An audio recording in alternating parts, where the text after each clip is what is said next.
देश की सियासत में एक बड़ा उलटफेर हुआ है। उपराष्ट्रपति जगदीप धनखड़ का इस्तीफा मंजूर हो गया। इसके बाद नए उपराष्ट्रपति के चुनाव को लेकर सियासी गलियारों में चर्चाएं तेज हो गई। विपक्ष ने धनखड़ के इस्तीफे की टाइमिंग और कारणों पर भी सवाल उठाए। उपराष्ट्रपति पद से जगदीप धनखड़ का इस्तीफा मंजूर हो गया है। इसी के साथ उपराष्ट्रपति कौन बनेगा, इसको लेकर भी बहस गर्मा गई है। इसको लेकर कई नामों को लेकर चर्चाएं देखने को मिल रही है। इस बीच विपक्ष ने उपराष्ट्रपति रहे धनखड़ के इस्तीफे को लेकर राजनीतिक दबाव के भी आरोप लगाए हैं। उपराष्ट्रपति जगदीप धनखड़ ने बीते कल स्वास्थ्य कारणों का हवाला देते हुए अपने पद से इस्तीफा दे दिया। राष्ट्रपति ने आज उनके इस्तीफे को स्वीकार कर लिया और गृह मंत्रालय की ओर से नोटिफिकेशन जारी कर दिया गया। धनखड़ का कार्यकाल अगस्त 2027 तक था, लेकिन 2 साल पहले ही पद छोड़ने के उनके फैसले ने कई सवाल खड़े कर दिए हैं। इस बीच प्रधानमंत्री मोदी का ट्वीट भी आया, जिसमें पीएम मोदी ने कहा कि श्री जगदीप धनखड़ जी को भारत के उपराष्ट्रपति सहित कई भूमिकाओं में देश की सेवा करने का अवसर मिला है। मैं उनके उत्तम स्वास्थ्य की कामना करता हूं। वहीं धनखड़ का इस्तीफा संसद के मानसून सत्र के पहले दिन आया है, जब वे दिन भर राज्यसभा की कार्यवाही का संचालन करते नजर आए।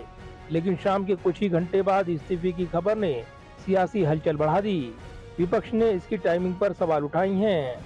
विपक्षी सांसदों ने दावा किया कि यह इस्तीफा सरकार के दबाव में लिया गया है। विपक्ष ने इसे रहस्य और पहेलियों में लिपटा इस्तीफा बताया है।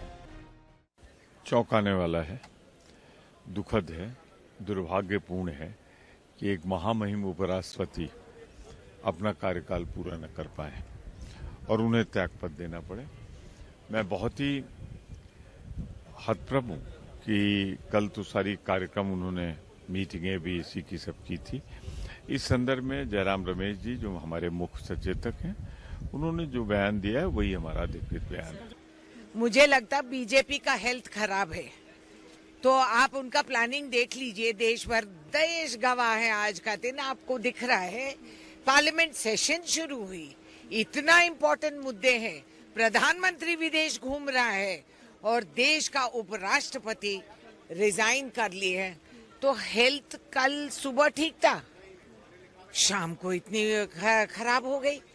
काफी बड़ी षड्यंत्र चल रही है भाजपा में, तो आप देखते जाइए और क्या होगा। नहीं, ये पूरे देश के लिए शॉकिंग इंसिडेंट है और कहीं ना कहीं कोई ना कोई वजह रही होगी।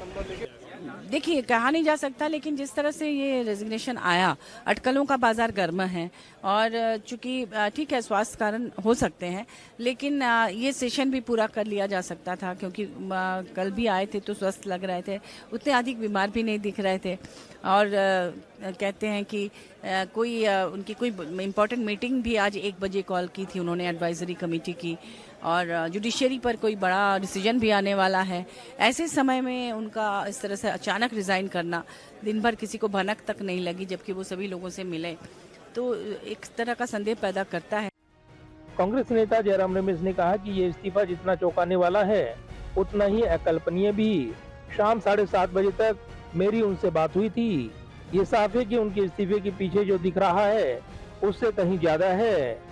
वहीं राज्यसभा नेता विपक्ष मल्लिकार्जुन खड़गे ने कहा कि केवल वही कारण जानते हैं या सरकार जानती है, हमें इस पर कुछ नहीं कहना।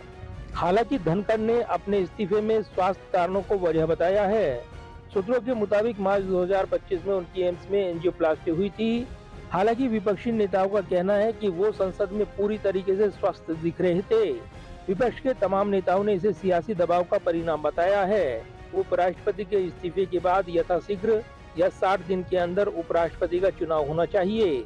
तब तक राज्यसभा के उपसभापति हरिवंश नारायण सिंह राज्यसभा की जिम्मेदारी संभालेंगे।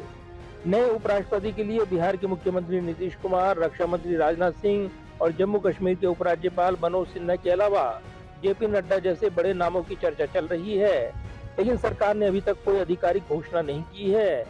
बहरहाल धनखड़ का कार्यकाल विवादों से भरा रहा है। विपक्ष ने उन पर राज्यसभा में पक्षपात का आरोप लगाया और दिसंबर 2024 में उनके खिलाफ अविश्वास प्रस्ताव भी विपक्ष ने पेश किया था। इसके अलावा न्यायपालिका पर उनकी टिप्पणियों ने भी सुर्खियां बटोरी हैं।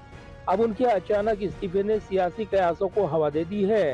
क्या ये स्वास्थ्य कारणों से लिया गया फैसला है या इसके पीछे कोई बड़ी सियासी रणनीति है?